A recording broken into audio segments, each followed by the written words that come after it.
All right, sailors, this is the one for you.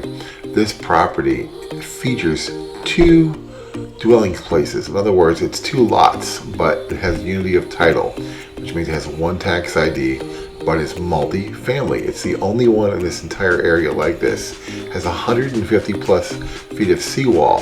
That seawall is corrugated, and I don't believe you can even do that anymore. All the pilings are wrapped. There's 4 docks, a floating dock, a fixed pier, an additional fixed pier, and there is, of course, the boat lift.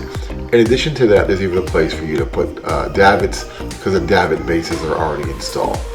This property has a 2-story garage that's finished on the 2nd floor. It's currently air conditioned.